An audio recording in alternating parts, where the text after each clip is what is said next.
Thank you so much for setting the context and beyond. Perhaps I could just start with the two T's. In this world of two T's, in between the T's and beyond the T's, and given the theme of the summit, what do you see as the opportunity for India? You've often argued that in times of disruption, there is opportunity. So where's the opportunity for India today? In which T? In either, let's start with tech. We'll come to the other one.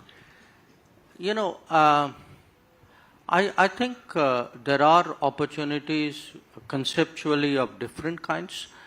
One that we are actually seeing leapfrogging possibilities. I mean, if we are going to follow a path which was linear and extrapolative in a way, I think that has its own limitations with which we would have always struggled, because we would have come at it perhaps not with the required efficiency to get the benefits of it. So when you have now new pathways some of which are still not invented, I think there are great possibilities here in terms of, you know, growth of new sectors, of really creating value, and also the other part of it is bringing our strengths to bear.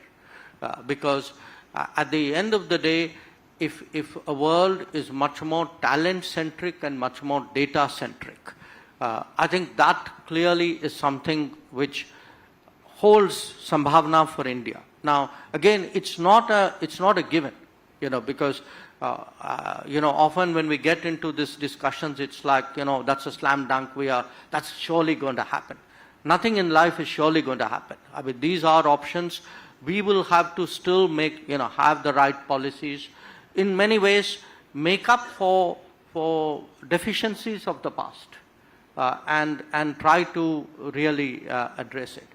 In terms of the other T, to my view, to my mind, you know, what it has done is it has focused our own minds on the need for actually correcting what I would call a certain skewed nature of our openness to the global economy.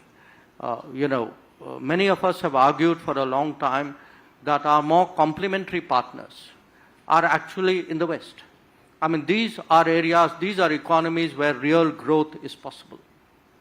These are much more open, they are market economies, there's a certain contractual underpinning to everything you do. These are truly, I mean, not entirely, but much more competitive certainly than the economies to the east of us. So I would argue that, you know, we have today an opportunity to actually take the current situation, and if we can focus on these three big negotiations we have underway with the United States, with the EU and with UK, I would say we could, if these really work out for us, let us say some in this year, we would be in a very different position. And I would again make the point, all three have a very high-tech content. So just on that high-tech content, and this is some of the discussions we've been having over the last 2 days, and outside of the, let's call it the bigger T for the moment, India has created new policy architectures. There's the TTC process. There used to be the ISET. Now there's a brand new approach, trust through the Quad, etc. Over the last couple of years, if I can just ask you general reflections, how are these tech partnerships actually working out for India, which seems to be genuinely moving us in a multipolar way, but what's your reality check on the partnerships? My reality check on the partnerships would be that you have to move both the regulatory system and the real economy in step with each other. That often we would have discussions, but if they're not followed through by actual projects, those discussions then don't have the seriousness that, you know, the other party would have given it. So for me, it's not just a question of, you know, do you have an ISET or do you have a trust or do you have a TTC? It's also what is actually, are we seeing projects in India or collaborative efforts which match those discussions? I think that's been happening to a greater degree in the last few years. Lot of room for improvement. Much more that we expect in each of these areas. I mean, when we look in terms of the sunrise sectors, but we need them both.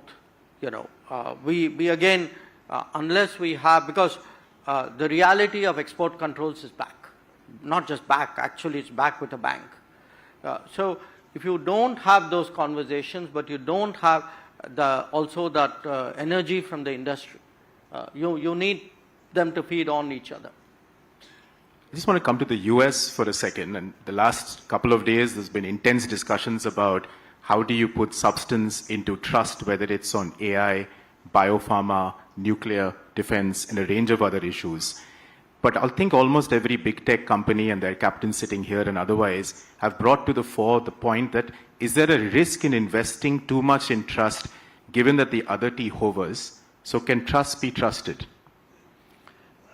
Look, I think it can, because even where the other T is concerned,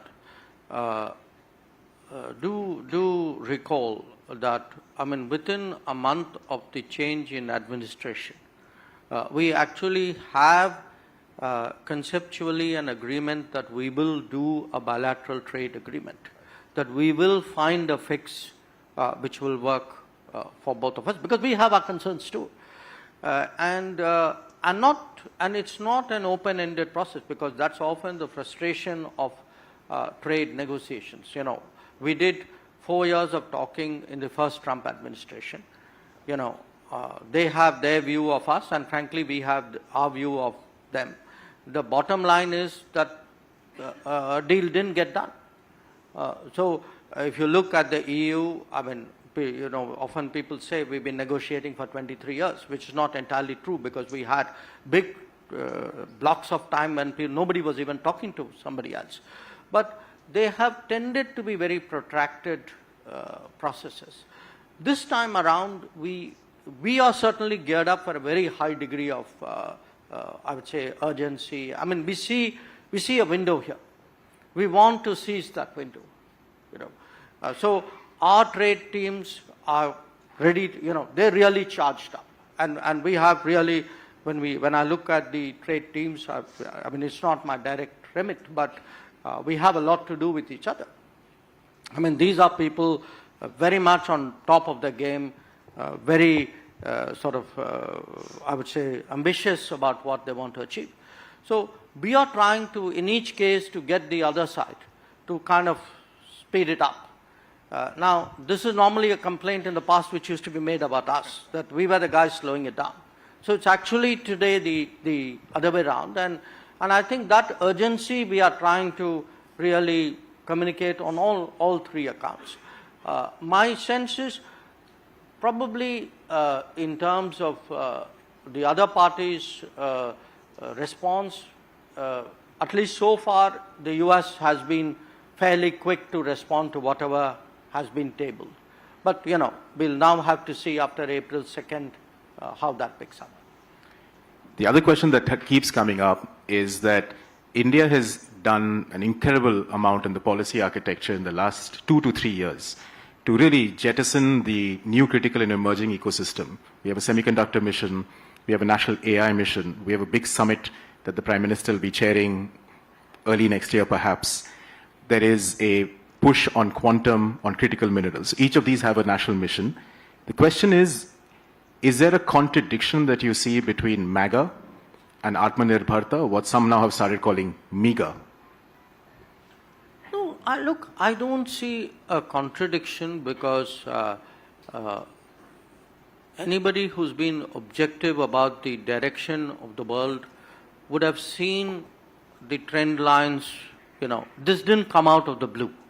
Okay, I mean, if you see the reactions in different societies to what was the state of the world, I mean, in UK, for example, it was expressed as Brexit almost a decade ago. You know, in different developed economies. You can see it in terms of frustration with their quality of life, with their job opportunities. I mean, there are different aspects to it. There was a very different debate which was building under this complacency about globalization, which was the frustration about what it was doing to manufacturing. I mean, in this country, for example, I can tell you politically, there's very deep, sort of, I would say almost anger about the kind of dumping which has taken place and the impact which it has had on small and medium enterprises. And that was part of the reason why we were very cautious about joining RCEP. So the fact is, these trends were in the making.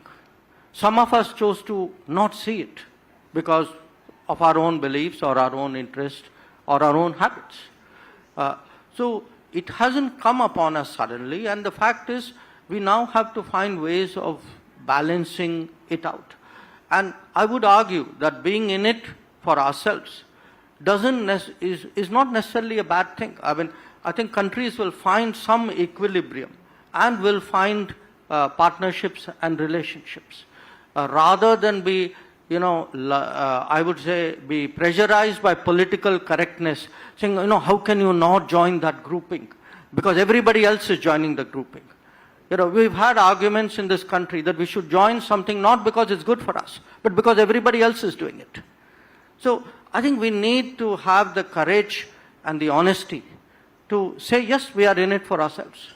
I will make that evaluation. I'll do that cost benefit. And even if it is going against the trend of the world, I will do what I feel is in my interest. And I think we are, when you take that kind of approach to global negotiations, it's possible to find meeting points. So I don't see that as necessarily a negative. As we move to the AI summit, and I believe now the summit is going to be called the Impact Summit, which seems opportune. You mentioned the need for AI data centers, and then comes the question of energy. India, the government has now set out a very clear target, 100 gigawatts by Viksit Bharat, 2047. For that to happen, we possibly require a constitutional amendment and changes to other rules and regulations. Not constitutional amendment. You need amendment of the law. Amendment of the law, correct. Do you see that happening anytime soon? Well, I think it's the declared position of the government that we need to relook at the liability law because clearly the current law has not instilled confidence in the international nuclear industry for nuclear projects to take place in this country. I mean, that's a fact of life. We've tried various options in the hope that somehow we could bridge that gap. And I think we've come to the conclusion that maybe now the liability law needs to be amended in a way in which, because at the end of the day, what's the good of having a great initiative if it doesn't actually deliver results on the ground? And so what started off in 2005 as the opening of our pathway, if it has not produced the kind of outcomes which were envisaged 20 years ago, I think we should have the honesty to ask ourselves, okay, what is it which needs to be done differently? And I would say this government has the courage to ask that question. The second issue, which is autonomous of that, is when you look generally at the global nuclear industry, I would say in most cases there is a role for the private sector, and the state has certain designated responsibilities. I mean, it's a regulator, it's a licensor, deals with the safety, security, I mean, the safeguards, whatever it is. But I think there is a question we need to ask ourselves whether we should not be opening it up to the private sector. And I can tell you just anecdotally that at least there seems to already have evoked a strong expression of interest from the private sector. So there are two independent issues. But I think on both, the government has taken a view that it's prepared to look at it and move forward. Let me ask you a deep question about a deep issue. There are a lot of developers in this room from different parts of the world, but also in India. And many of those from India have started fine-tuning various solutions on top of DeepSeek. And the question they keep asking is that, look, it's ostensibly open source. We can fine-tune it. We can use it for various applications. But obviously, there is a concern that if the government of India takes a different view on one of our neighbors, it might put us in a bit of jeopardy. India banned TikTok back in 2020. Is there a likelihood of that happening anytime in the future? I will be deeply evasive about answering that question. Thank you, The Minister. honest answer is, I don't think at this time there is any determination in this regard. Thank you, Minister. What we did to kind of break this conversation in different ways, we wrote to about 30, 40 people from around the world, key technologists, key thinkers on technology. We filtered some of those questions down, and I'm going to take 3 very quickly. The first question from Russell Waruba, who heads digital policy in Papua New Guinea. Russell? Good morning, Honorable Minister Dr. Jaishankar. Thank you very much for your support to Papua New Guinea and the Pacific. Sir, my question to you is, we've heard a lot about the Quad and the Pacific. Could you tell us how the Quad could help island states like mine? Thank you, sir. If I can take can I take 3? Would that be okay, sir? Sure. The second, Rosa Balfour, Director of Carnegie Europe. Thank you very much, Rudra. I'm based in Brussels. I'm usually based in Brussels now, in the front row here. And I'd like to ask you, what does Europe misunderstand about India? Sorry, What does Europe misunderstand about India? And the third question is by Thorsten Brenner, who's the co-founder of GPPI based in Berlin. Thorsten? Yep. Thank you, Rudra. Dr. Jaishankar, faced with Chairman Xi and President Trump, Europe confronts the dual challenge of de-risking. And I'm just curious what Europeans could learn from the Indian experience of managing dependencies. So, These were the easy ones. these are the easy ones, sir. Okay. So the Quad and what can it do for Pacific island states? I think we have been trying to do some things. There have been actually achievements on the ground. A lot of things are still in the pipeline. In fact, just yesterday, day before yesterday, we announced Quad STEM fellowships for Pacific nations.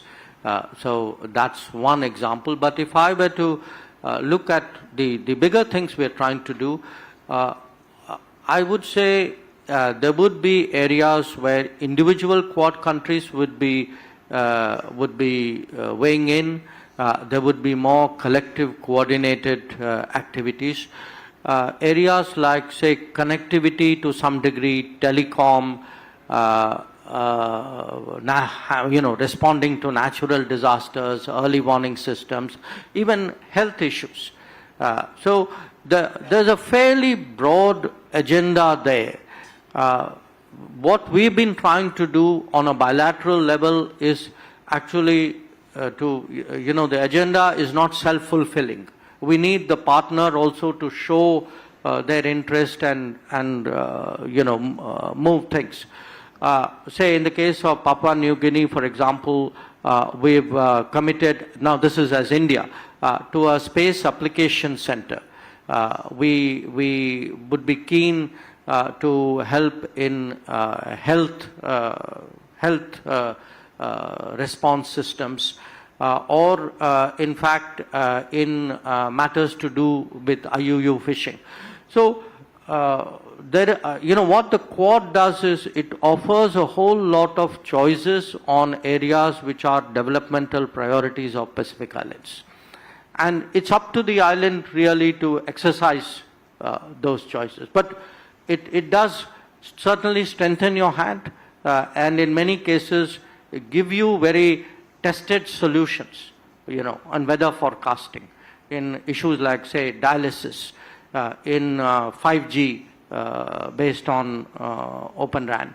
So that would be my broad answer. On what does Europe misunderstand about India? Look, I'm not sure I would use that word. There are gaps. I mean, I'm not being diplomatic about it. I mean, often we tend to see a degree of judgmentalism based on Europe's own situation.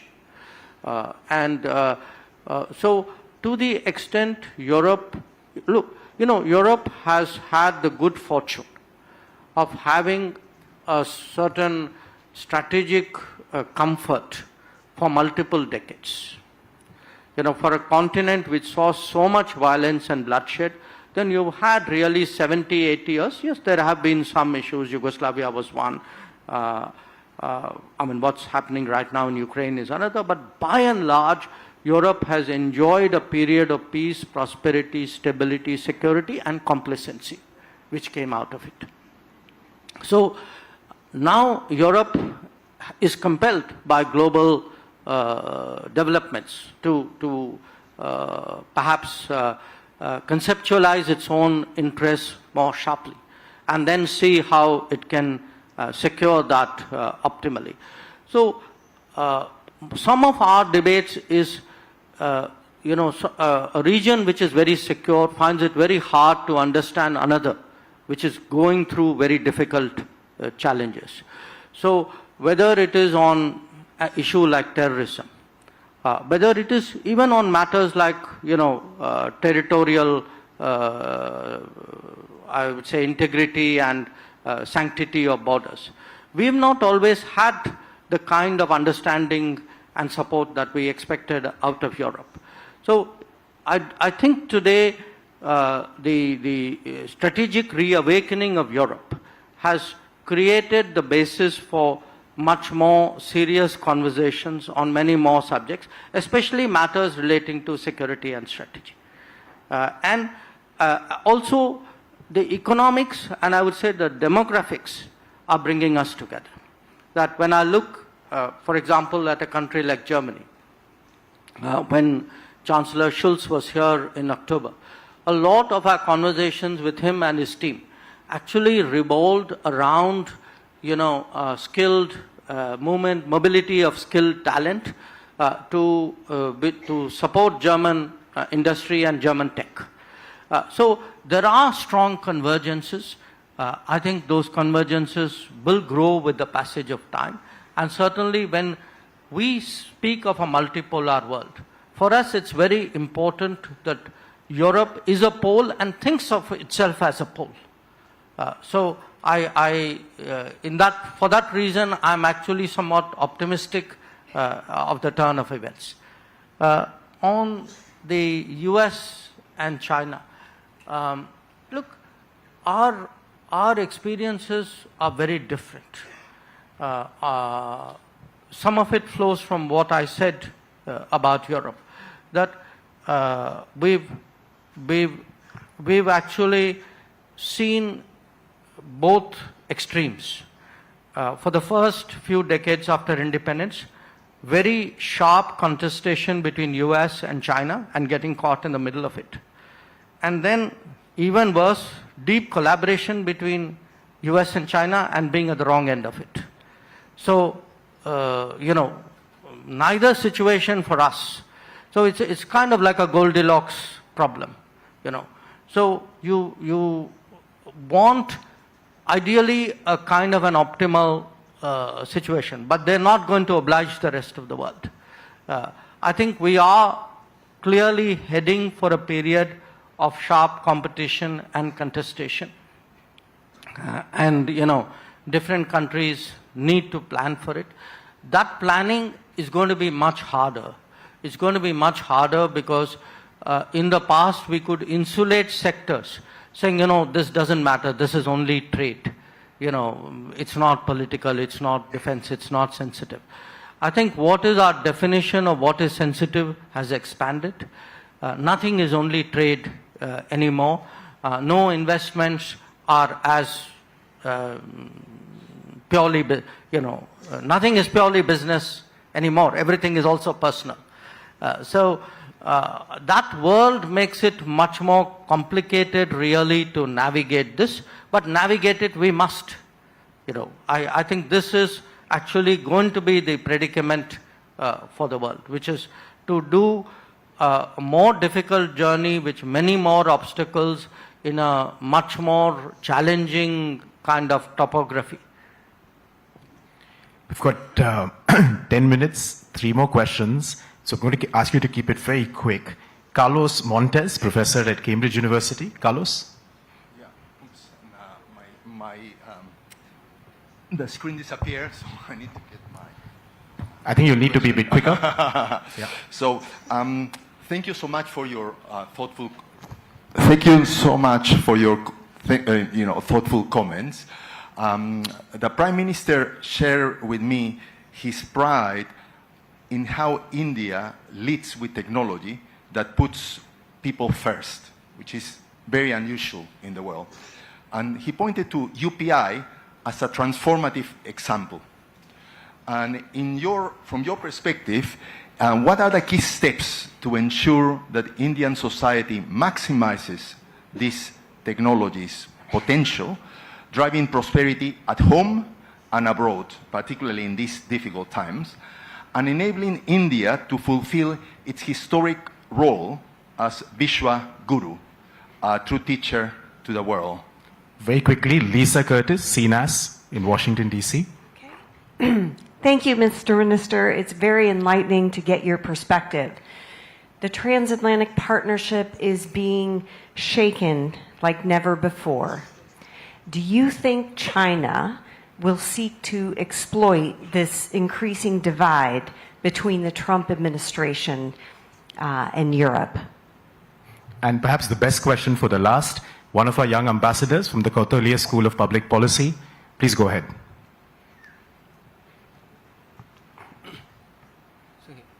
Just go ahead.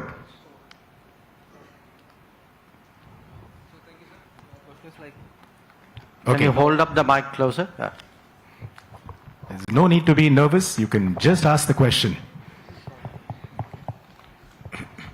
Sir, I want to ask about with emerging technologies now a key determinant of global power.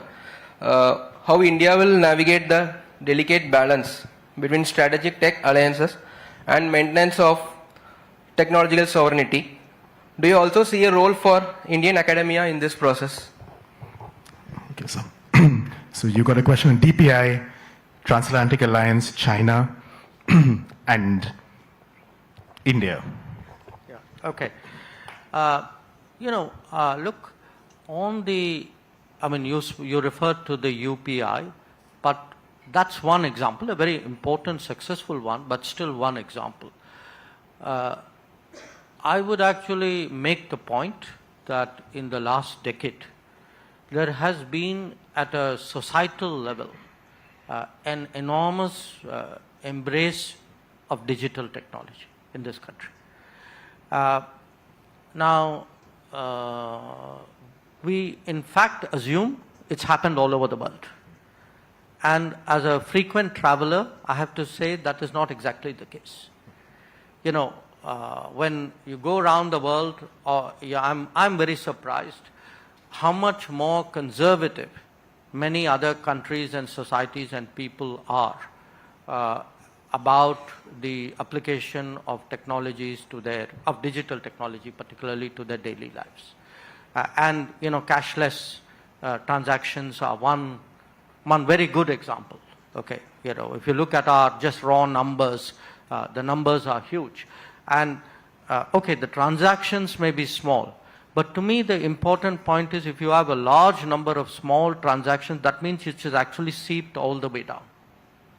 So, when we look today, not just at, say, business or even the social side, I look even at governance. a lot of what we have been able to do, we would not be able to do if it wasn't built on a digital backbone.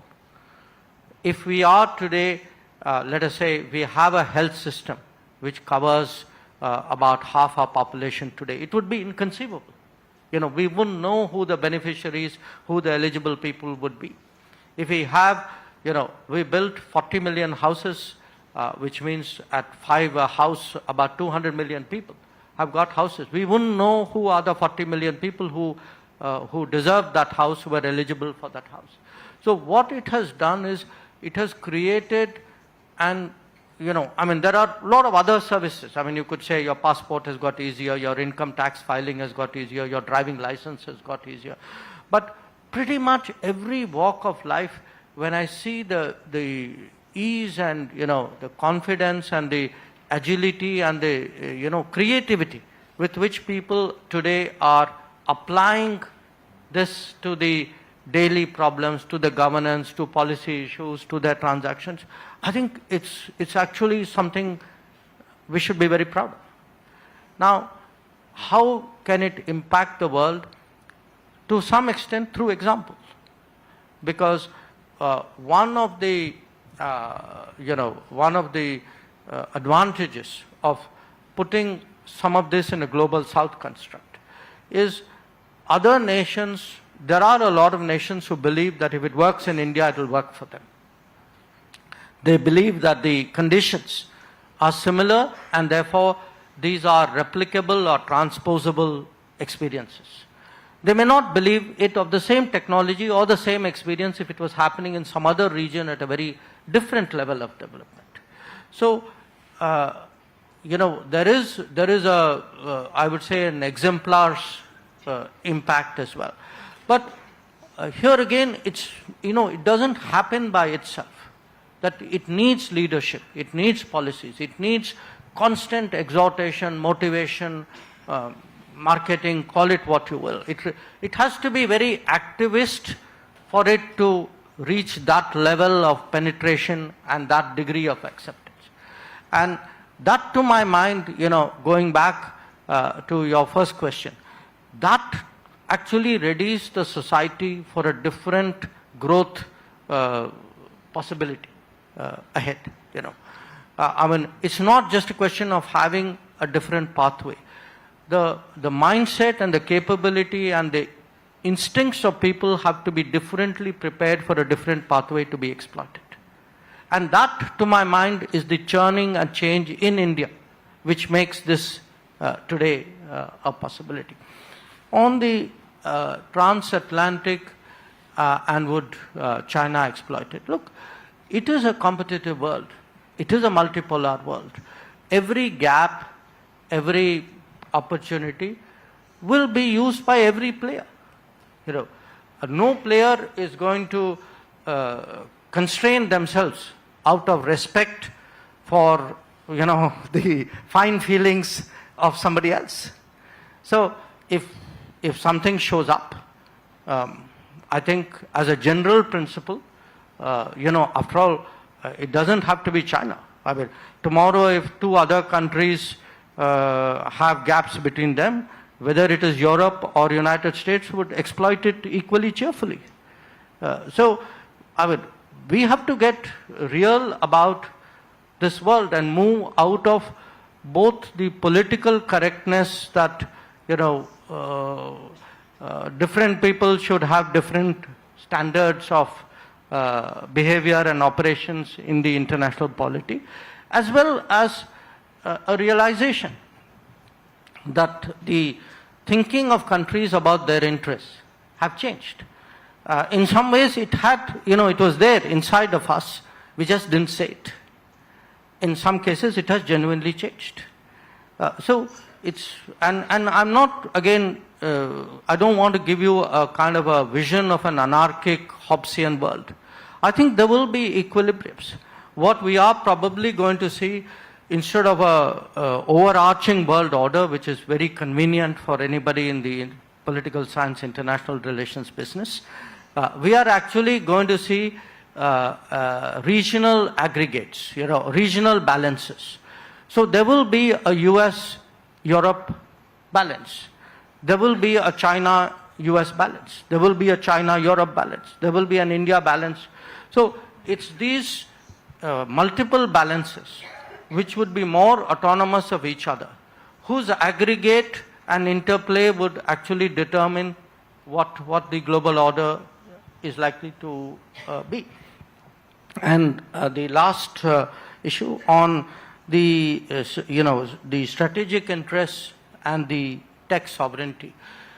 There is a it's a there is an interplay there, because again, if you need to have that tech capability which has aspects of sovereignty built into it, which will make us a player.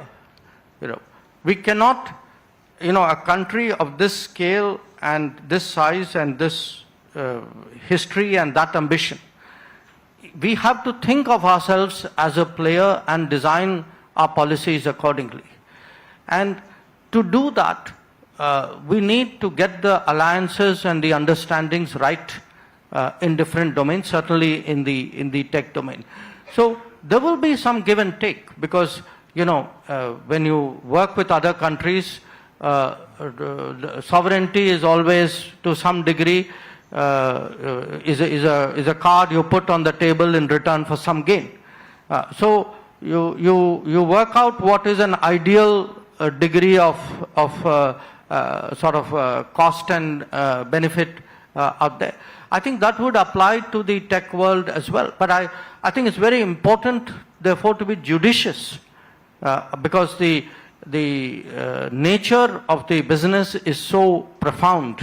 The consequences are so far-reaching. This is not just about trading. You can always not buy from the earlier supplier. That kind of rapid changes and options won't happen in this world. I think it's a far more, I would say, linked world, or a interdependent, interpenetrative world. So, and yes, I certainly, as research, innovation, GCCs, designing pick up in this country, I think Indian academia, which again there is a general feeling that, there should be more resources and greater attention given to R&D and innovation in this country. I think clearly they will have a greater role to play. Dr. Jaishankar, thank you for your time, generosity, and we look forward over the next 2 days to connecting these linked worlds in different technological ways. Thank you very much and for your support, sir.